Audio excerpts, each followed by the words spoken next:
आज का विषय है शोषण और अपसंस्कृति। सबसे पहले ये बतला दूं कि इस धरती पर अनेक सिद्धांतों ने जन्म लिया। कुछ सिद्धांतों का काफी दिनों तक बोलबाला रहा, लेकिन बाद में वे लुप्त प्राय हो गए। ऐसे भी सिद्धांत आए जो धूम्र केतु की तरह कुछ पल के लिए चमके और फिर अंधकार में विलीन हो गए। सिद्धांतों का होना बड़ी बात नहीं है, बड़ी बात यह है कि उन सिद्धांतों से मनुष्य का कितना कल्याण हुआ। उन सिद्धांतों ने सर्वजन हिताय, सर्वजन सुखाय और जगत कल्याणार्थम काम किया या नहीं? यदि नहीं तो उनका होना न होना एक बराबर है। उनकी चर्चा करना ही बेकार है। मानव कल्याण का बीज और जगत हित की चाहत केवल उन्हीं सिद्धांतों में हो सकती है जो सम समाज तत्व पर आधारित हों, और यदि वे सिद्धांत सदा के लिए सभी के कल्याण की भावना का पोषण करते हैं तो वे इस धरती पर अनंत काल तक रहेंगे। कोई उनकी उपेक्षा नहीं कर सकता। व्यवहारिक सिद्धांत की यह सबसे बड़ी विशेषता है। मैं पहले भी कई बार कह चुका हूं और पुनः कह रहा हूं कि अंतर जगत की ओर बढ़ते हुए मनुष्य को बहिर्जगत के साथ संतुलन बनाए रखना होता है। यदि कोई कहता है कि ब्रह्म सत्यम जगत मिथ्या, अर्थात एक ब्रह्म ही सत्य है और संपूर्ण जगत मिथ्या है, तो मिथ्या जगत में रहते हुए उसे कार्य करना संभव नहीं होगा। ऐसा कहने वाला स्वयं को धोखा देता है। यह धूर्तता और दुष्टता का लक्षण है। सदाचारी मनुष्य कभी भी धूर्त और दुष्ट नहीं हो सकता। वह किसी भी अवस्था में अनुचित सिद्धांत से समझौता नहीं करेगा। यही नियम है और यही उचित भी है। मर्यादा भी यही कहती है। इसलिए यदि तुम धर्मपरायण और सद्पुरुष बनना चाहते हो तो जिस तरह तुम अंतर जगत में साधना करोगे, ईश्वर प्राप्ति का प्रयास करोगे, आध्यात्मिक जगत में अनवरत आगे बढ़ने की चेष्टा करोगे, उसी तरह बाहरी जगत में भी सजग रहकर यह देखोगे कि मनुष्य के मन को प्रभावित करने के लिए पृथ्वी पर किसी अव्यवहारिक, अतार्किक, अनुचित और हानिकारक सिद्धांत का प्रचार हो तो नहीं रहा है। इस मामले में तुम्हें अत्यधिक सतर्क रहना होगा और मुखर होकर अन्याय का विरोध करना होगा, अन्यथा तुम अपने लक्ष्य तक नहीं पहुंच सकोगे। बाह्य जगत में मनुष्यों के मजहब, संस्कृति, राजनीति, अर्थनैतिक और सामाजिक नीति जैसे कई आयाम रहते हैं। इस बात से कोई इनकार नहीं कर सकता। जो इनकार करता है वह दुष्ट है, वह सत्य का अपमान करता है।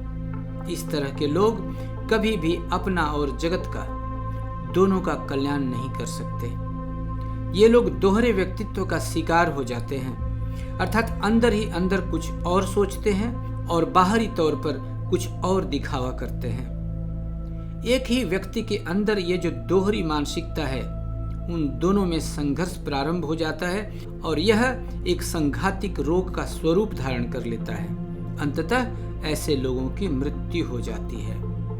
सम समाज तत्व और नव्य मानवतावाद का आदर्श मनुष्य को दोहरी मानसिकता से बचाएगा और ये स्वयं का कल्याण कर सकेंगे। याद रखो कि प्रत्येक मनुष्य में कुछ न कुछ सामर्थ्य रहता है, इसलिए सभी लोग अपने अपने सामर्थ्य के अनुसार दूसरों का भी कल्याण कर सकेंगे।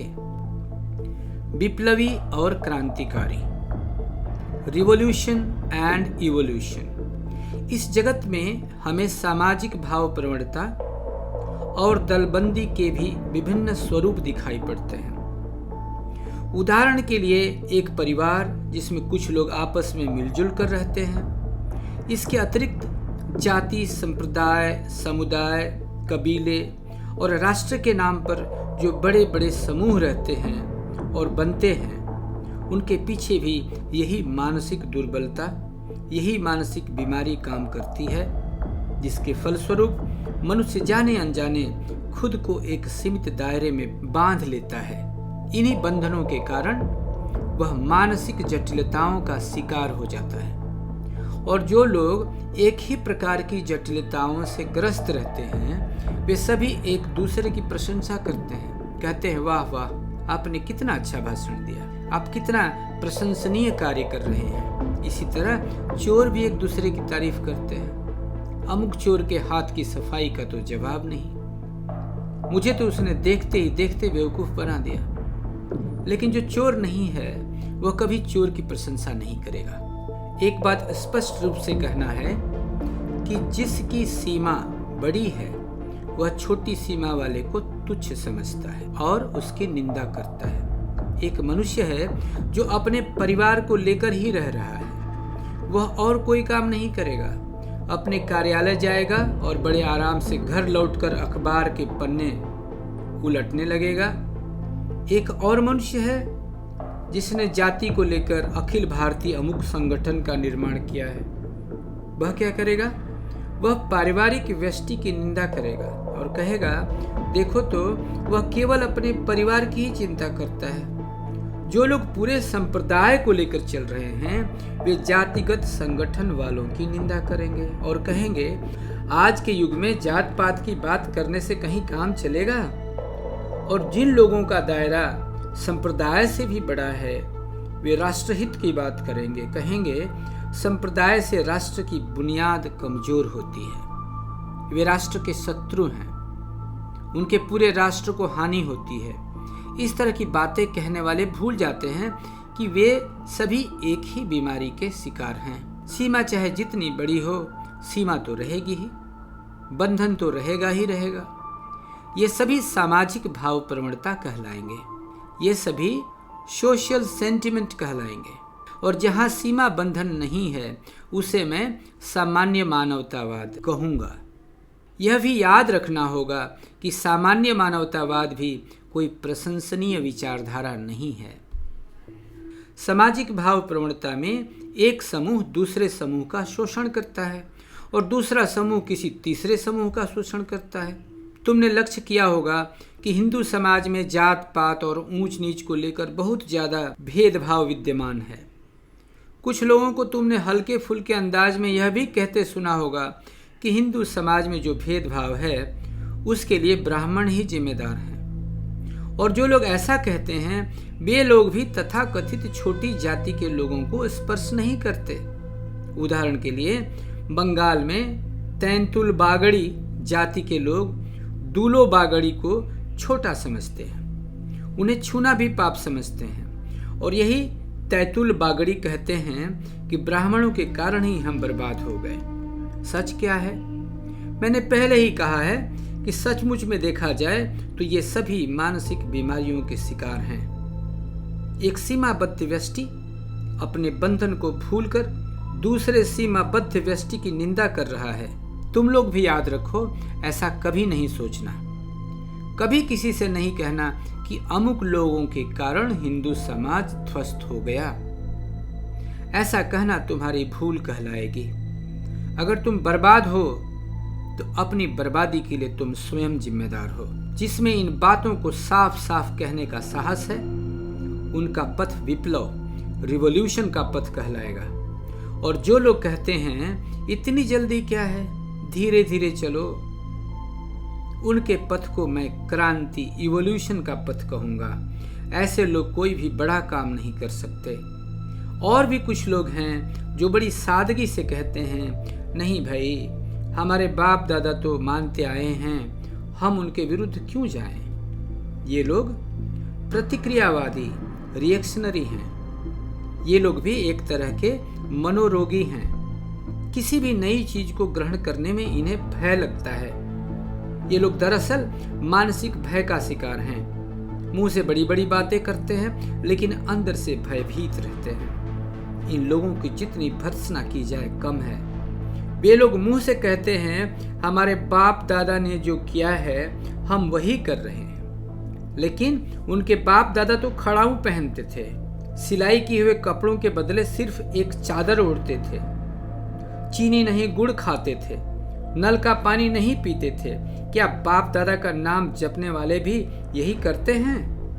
मैं एक महिला को जानता हूँ जो जल का पानी नहीं पीती थी।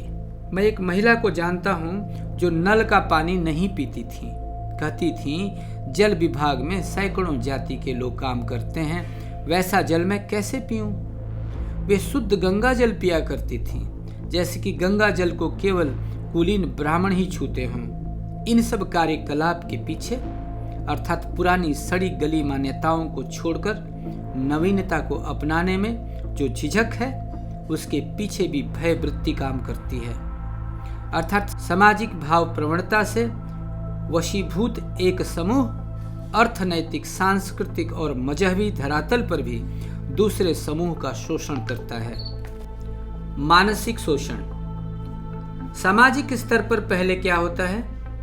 जिनका शोषण करने की सोच रहे हैं उनके मन में भय का एहसास भर देते हैं। पैदा होते ही उनके मन में यह धारणा ठूस ठूस कर भर दी जाती है कि तुम छोटे हो और हम बड़े हैं। बचपन से ही इस दुष्प्रचार को सुनते सुनते भारतवर्ष के तथाकथित छोटी जाति के जो लोग हैं वे सचमुच में खुद को अपरिहार्य रूप में छोटा समझ बैठते हैं। यह उनके व्यक्तित्व की अभिन्न धारणा स्वाभाविक मनोवृत्ति बन जाती है। यदि उनका हाथ पकड़कर उन्हें चारपाई पर बैठने के लिए कहा जाए तो भी वे इनकार कर देंगे, क्योंकि युग युगांतर से उनके मनो मस्तिष्क में जो डर की भावना, जो छोटेपन का एहसास भर दिया गया है, उसके कारण खुद को छोटा समझना, हीन समझना उनका स्वभाव बन गया है। जो लोग दूसरों के मन में परोक्ष रूप से हीन भावना पैदा करते हैं, वही लोग अपने लोगों के मन में श्रेष्ठ होने का एहसास भर देते हैं और इस तरह मानव मानव के बीच दूरी को बढ़ा देते हैं, जिसके परिणाम स्वरूप सामाजिक ढांचा चरमरा कर टूट जाता है। आपसी सहयोग पर आधारित एक सुसंबद्ध समाज विकसित नहीं होने पाता। इस प्रकार जिसमें महामान्यता है, सुपीरियरिटी कॉम्प्लेक्स है, जो लोग खुद को श्रेष्ठ समझते हैं, वे लोग दूसरों के मन में भरी गई हीन मान्यता के कारण उनसे अपना काम करवा लेते हैं। आज से लगभग 40-50 वर्ष पहले, ध्यान रहे कि ये व्याख्यान 1982 में दिया गया है, इसलिए 50 वर्ष पहले का अर्थ हुआ 1932 के आसपास।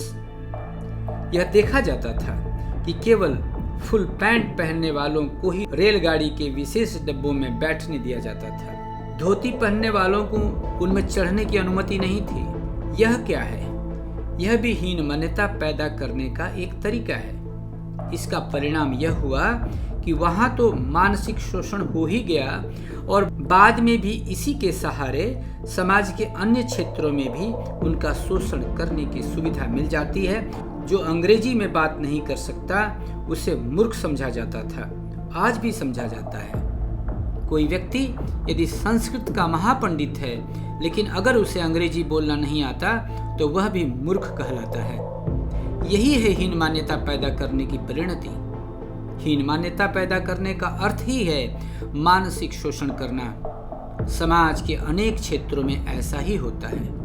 आज भी कहीं कहीं देखा जाता है कि साइन बोर्ड स्थानीय भाषा में नहीं वरन दूसरी भाषा में बड़े बड़े अक्षरों में लिखे जाते हैं।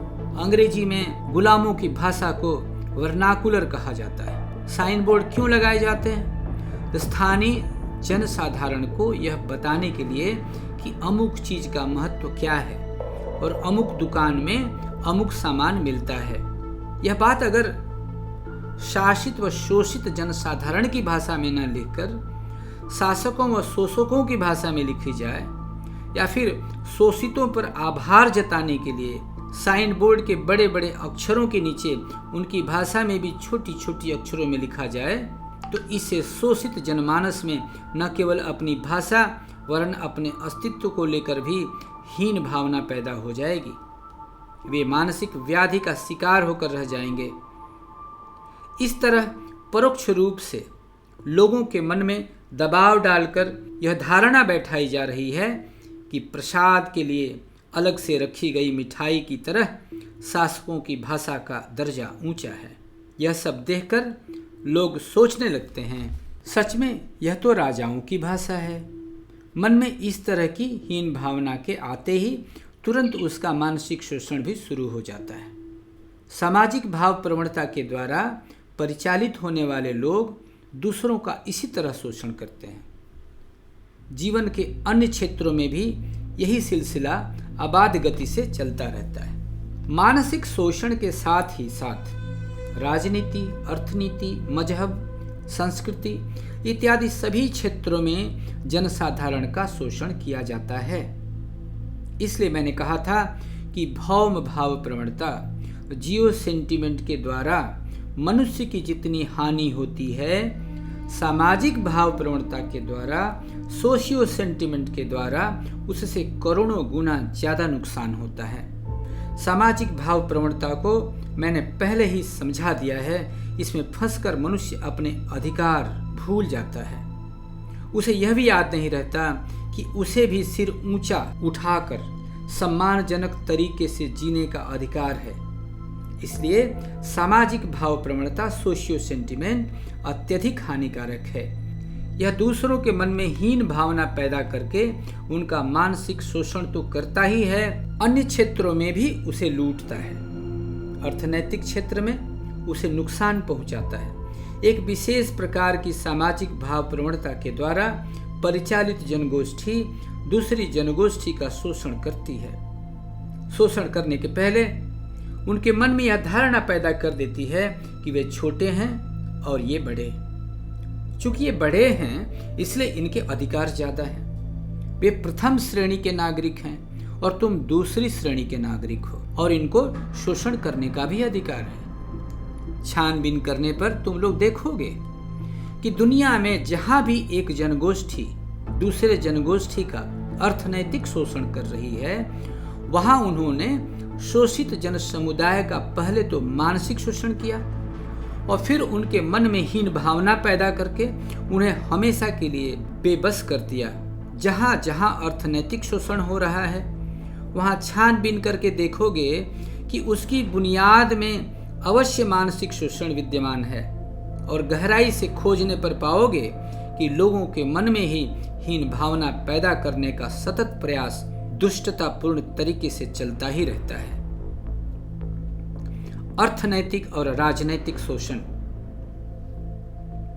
अर्थनैतिक स्तर पर दो प्रकार से शोषण किया जाता है। एक है मानसिक अर्थनैतिक शोषण, जिसकी व्याख्या मैं कर चुका हूं। दूसरा है राजनैतिक अर्थनैतिक शोषण। और अगर ये दोनों साथ साथ रहें तो और भी खतरनाक तरीके से शोषण करते हैं। एक समय था जब पृथ्वी के अधिकांश देश राजनैतिक अर्थनैतिक शोषण का शिकार थे। आज भी हैं। केवल देश ही नहीं वरन देशवासी भी इसका शिकार थे। अर्थनैतिक शोषण यह राजनैतिक और मानसिक दोनों धरातल पर हो सकता है। वे चंगुल से लोगों को बचाने के लिए उनमें चेतना जगानी होगी। चेतना के अभाव में वे मानसिक अर्थनैतिक शोषण और राजनैतिक अर्थनैतिक शोषण दोनों का विरोध नहीं कर सकेंगे। भारतीय जनमानस में चेतना का विकास किए बिना उन्हें स्वतंत्रता संग्राम में झोंक दिया गया।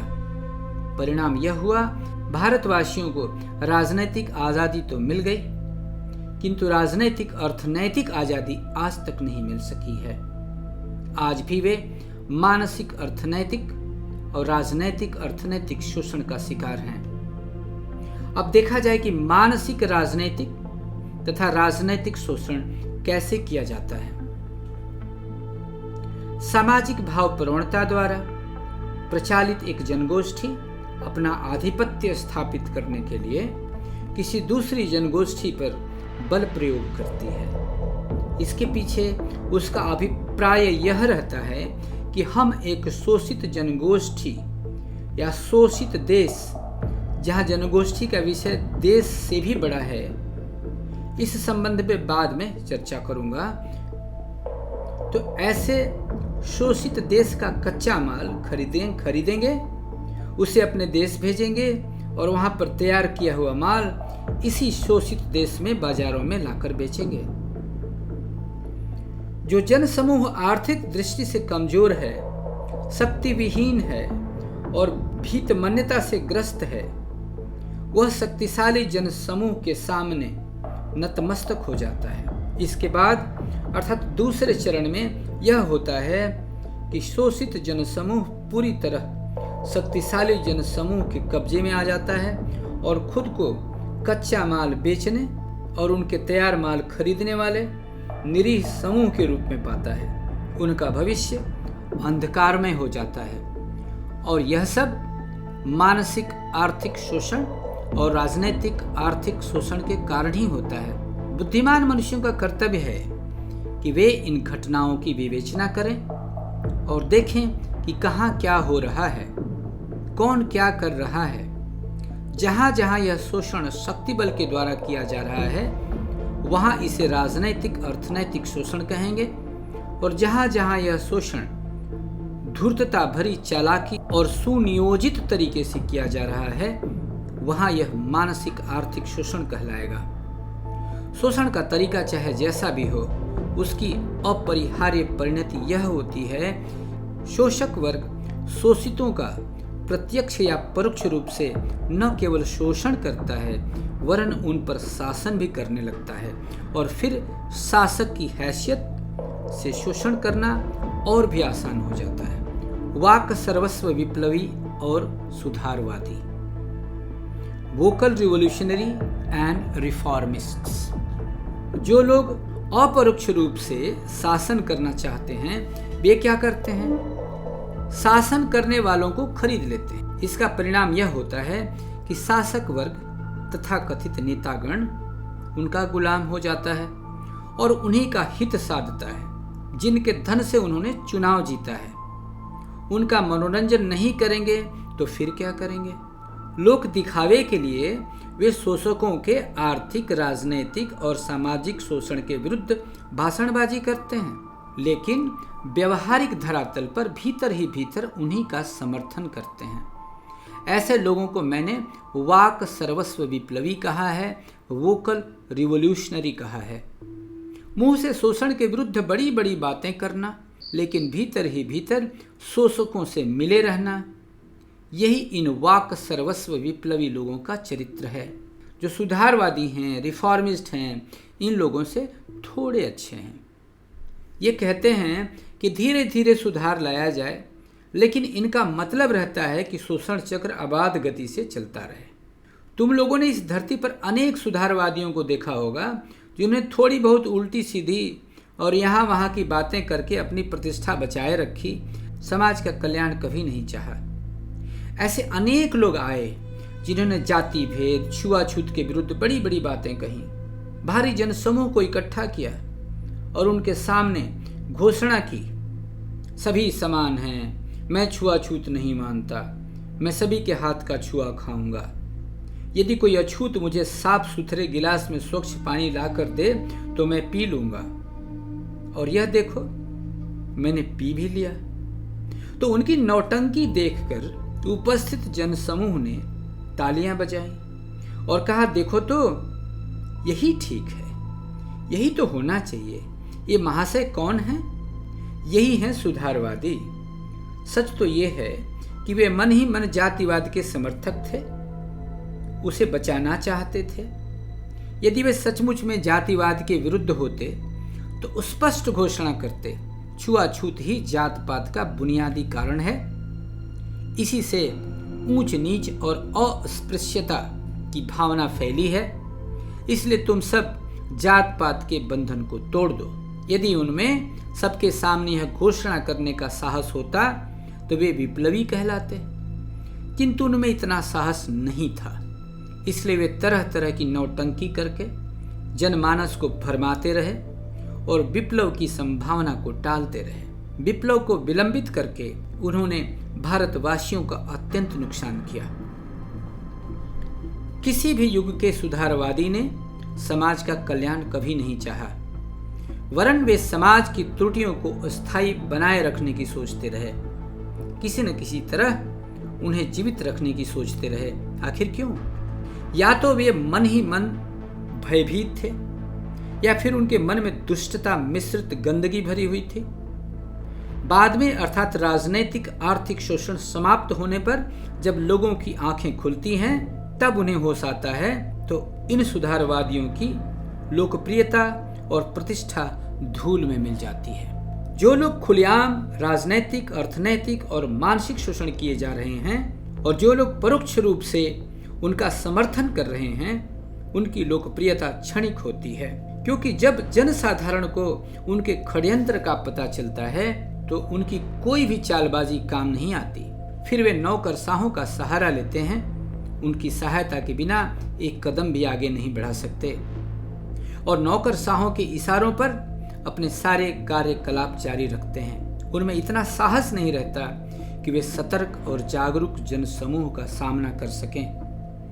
नौकरशाहों पर आश्रित रहते रहते एक समय ऐसा भी आता है कि वे पूरी तरह नौकरशाहों पर निर्भर हो जाते हैं और इस मुट्ठी भर गिने चुने धूर्त और दुष्ट अधिकारियों का शासन प्रारंभ हो जाता है। वे अधिकारीगण सामाजिक प्रगति की राह पर भारी चट्टान की तरह जमकर बैठ जाते हैं। यह मानव जाति के लिए अत्यंत हानिकारक और असहनीय परिस्थिति है। इससे मुक्ति का उपाय क्या है? मनुष्य में चेतना जागृत करनी होगी। ज्ञान रूपी सलाका से उनकी आंखें खोलनी होगी। उन्हें समझाना होगा कि कौन क्या है, कहाँ है, क्या कर रहा है, किसके इशारों पर कर रहा है और आखिरकार ये सब क्या तमाशा है। इसलिए अध्ययन की जरूरत है। अनिवार्य रूप से गहन अध्ययन करना होगा। सांप्रदायिक या मजहबी शोषण, इसके अलावा जनमानस पर मजहब यानी कि धर्म मत या रिलीजन का आधिपत्य है। तुम लोग जानते हो कि मजहब इत्यादि भाव जड़ता पर आश्रित है, सेंटिमेंट पर आश्रित है। मजहबों के प्रचारक क्या करते हैं? वे भागवत धर्म का प्रचार नहीं करते। भागवत धर्म सर्वव्यापी है, सार्वभौमिक है और समस्त संकीर्णताओं से परे है। धर्म की व्यापकता से वे डर गए और इसका प्रचार उन्होंने नहीं किया। इस पुनीत कर्म से वे पीछे हट गए। उन्होंने आखिर क्या किया? उन्होंने हमेशा यही कहा कि जो कुछ भी मैं कह रहा हूं वह मेरी बात नहीं है बल्कि अल्लाह का फरमान है। मैं अल्लाह का पैगंबर हूं। मतलब यह कि जो कुछ मैं कह रहा हूं उसे मेरी बात मत समझो, उसे खुदा का फरमान समझो। इसलिए तुम्हें इन फरमानों को मानना ही होगा। यह सवाल मत करो कि ये फरमान सही हैं या गलत। सवाल करना गुनाह है। अगर तुमने सवाल किया तो तुम्हारी जीभ कट कर गिर जाएगी। सारांश यह है कि उन्होंने मनुष्यों को भाव जड़ता के बंधन में जकड़ लिया, उन्हें और भी बेवश कर दिया, जिससे कि वे उनके द्वारा स्थापित किए गए सीमित दायरे से एक कदम भी आगे न बढ़ने पाए और सोचें, अरे बाप रे, पैगंबर के खिलाफ सोचना भी गुनाह है। ऐसा किया तो अनंत काल तक जहन्नुम की आग में जलना होगा। तो धरती की विभिन्न जनगोष्ठियां, कबीलों और जन समुदायों को जिन्होंने भाव जड़ता के बंधन में जकड़ रखा था, वही लोग तथाकथित तरह मजहबी पेशवा या सांप्रदायिक गुरु कहलाते हैं। उन्होंने मानव समाज की अपूरणीय क्षति की है। उनके कारण एक विशिष्ट सीमा में बंधा हुआ जनसमूह दूसरे जनसमूह का विरोधी हो गया, खूनी संग्राम कर बैठा, क्योंकि उनके विचार परस्पर विरोधी थे। एक उत्तर दिशा को सब कुछ समझता तो दूसरे के लिए दक्षिण दिशा पूजनीय थी।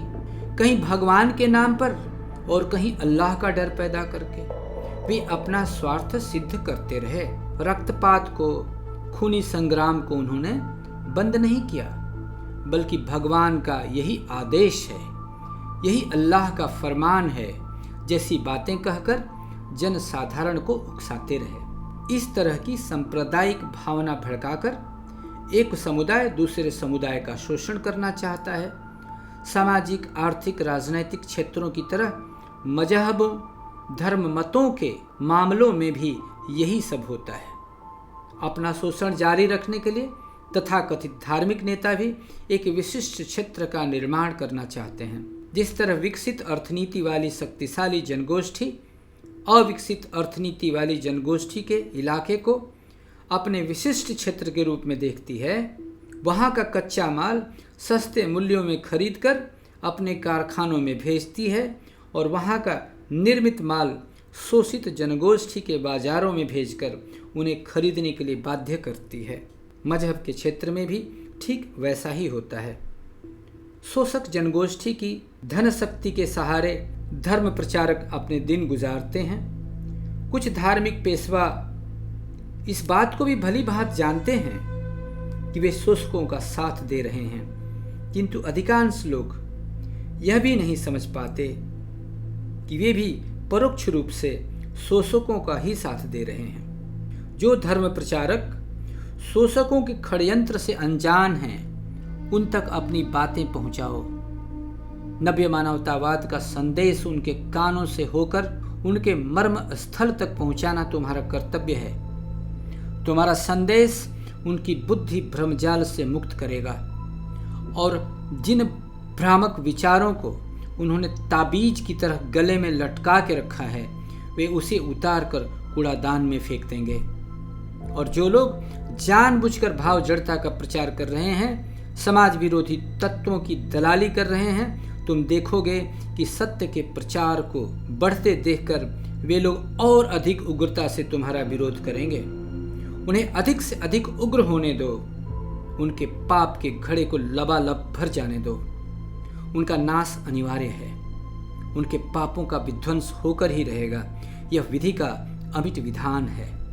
ध्यानपूर्वक देखने पर तुम लोग पाओगे कि धर्म मत के नाम पर जाने अनजाने जो शोषण चलता रहता है, उसके पीछे भी आर्थिक रूप से संपन्न कोई न कोई शक्तिशाली सत्ता रहती है।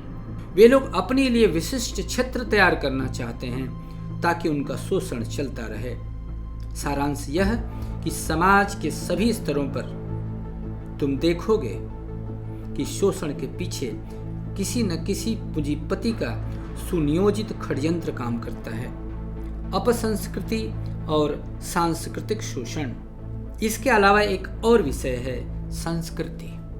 जीवन की जो मधुर और सूक्ष्म अभिव्यक्ति है, उसे संस्कृति कहते हैं। मान लो किसी ने कुछ खाने को दिया, तुम उसे बिना हाथ मुंह धोए दोनों हाथों से खा सकते हो और हाथ मुंह धोकर शुद्ध भाव से भी खा सकते हो। तो यह जो शुद्ध भाव से स्वास्थ्य सम्मत विधि से खाना है, यही है खाने की संस्कृति। इसी तरह जीवन के समस्त कार्य क्षेत्र में जो मधुर और सूक्ष्म अभिव्यक्तियां हैं, उन्हें समग्र रूप से संस्कृति कहते हैं। संपूर्ण मानव जाति की संस्कृति एक है, किंतु भौगोलिक स्थान में परिवर्तन के कारण जीवन की विभिन्न कार्यकलापों की स्थानीय अभिव्यक्तियों में पार्थक्य रहता है। सामाजिक भाव प्रवणता से परिचालित जो जनगोष्ठी दूसरों का शोषण करना चाहती है, वह संस्कृति की इन स्थानीय अभिव्यक्तियों को नष्ट कर देती है। जोर जबरदस्ती करके उन पर अपनी भाषा, अपनी पहचान, अपनी विकृति विचारधारा थोपती है, जिससे कि वे लोग मानसिक रूप से पंगु हो जाएं और उन्हें शोषण करने की सुविधा हो। सांस्कृतिक क्षेत्र में शोषण चक्र इसी तरह चलता है और सामाजिक भाव प्रवणता से प्रभावित लोग ही ऐसा करते हैं। आज सारी दुनिया में यही हो रहा है। निरीह, शोषित, पीड़ित और अवहेलित मानवता को इससे बचाना क्या तुम्हारा दायित्व नहीं है? निश्चित रूप से है। जो लोग इस दुष्चक्र को नहीं जानते थे, वे भी अब जानने लगे हैं, और जो अबोध लोग हैं, दूसरों के मुंह से सुनकर समझ लेंगे। मानव जाति को इससे बचाना ही होगा। आखिर कोई क्यों बलि के बकरे की तरह जीने के लिए बाध्य हो? किसी भी हालत में इसे सहन नहीं किया जा सकता। मान लो किसी जनगोष्ठी के सिनेमा, नाटक इत्यादि उच्च स्तर के हैं, लेकिन उनमें धनी लोगों की संख्या अपेक्षाकृत कम है, और किसी दूसरी जनगोष्ठी की सिनेमा, नाटक इत्यादि अति निम्न स्तर के हैं, लेकिन उन जनगोष्ठी में धनी लोगों की संख्या अपेक्षाकृत अधिक है। और वे लोग यदि उच्च स्तर की संस्कृति वाली जनगोष्ठी का मानसिक अर्थनैतिक शोषण करके उन्हें मानसिक रूप से पंगु बनाना चाहते हैं तो वे क्या करेंगे? वे उनका सांस्कृतिक शोषण करेंगे। वे उन अच्छे लोगों पर अश्लील सिनेमा और अश्लील नाटक थोप देंगे। तुम तो जानते हो कि मन अधोमुखी स्वभाव का होता है। पाश्विक वृत्तियों, हीन वृत्तियों की तरफ वह जितनी सहजता से दौड़ता है, ऊपर की ओर उतनी तत्परता से नहीं जाता। इसलिए यदि अधिक पूंजी लगाकर उन लोगों पर विकृत सिनेमा और विकृत नाटक थोपा जाए तो क्या होगा? उनकी रीढ़ की हड्डी टूट जाएगी, वे पंगु हो जाएंगे। वे मेरुदंड विहीन लोग, पंगु लोग भविष्य में कभी भी सांस्कृतिक शोषण या अन्य किसी भी शोषण के विरुद्ध संगठित होकर खड़े नहीं हो सकेंगे, हो ही नहीं सकेंगे, क्योंकि मानसिक रूप से वे लोग मर चुके हैं। गर्व से सिर ऊंचा उठाकर चलने की उनकी परंपरा को हमेशा के लिए समाप्त कर दिया गया है। अपसंस्कृति का शिकार, हीन भावना से पीड़ित वे लोग अपना सिर कैसे ऊंचा उठा सकते हैं? सांस्कृतिक क्षेत्र में शोषण चक्र अपसंस्कृति के माध्यम से ही चलाया जाता है। इसलिए प्रत्येक सदाचारी, धर्मपरायण और विवेकशील मनुष्य को इस विनाशकारी अपसंस्कृति का पूरी शक्ति से विरोध करना होगा और दूसरों को भी इस संघर्ष के लिए प्रेरित करना होगा। अगर ऐसा नहीं किया गया तो मानव जाति का भविष्य अंधकारमय हो जाएगा। मनुष्य ने राजनैतिक आजादी के लिए संघर्ष किया है, सामाजिक कुरीतियों से मुक्त होने के लिए भी संघर्ष किया है। यह तो मैं जानता हूँ, समझता भी हूँ। किंतु यदि उनकी सांस्कृतिक चेतना ही समाप्त हो गई हो तो अग्नि में घी डालने पर जिस तरह वह राख हो जाता है, उसी तरह मानव जाति की सारी उपलब्धि व्यर्थ हो जाएगी। यदि किसी की रीढ़ की हड्डी टूट जाए तो वह सिर ऊंचा उठाकर कभी भी खड़ा नहीं हो सकता। अपसंस्कृति के बोझ से जिसकी पीठ झुक गई है, मेरुदंड टूट गया है, क्या वे जीवन के किसी भी क्षेत्र में सिर ऊंचा उठाकर संघर्ष कर सकेगा? कभी नहीं। इसलिए अपसंस्कृति के चंगुल से मानव जाति की रक्षा करना प्रत्येक विचारशील मनुष्य का अनिवार्य कर्तव्य है। कलकत्ता, 21 मार्च 1982।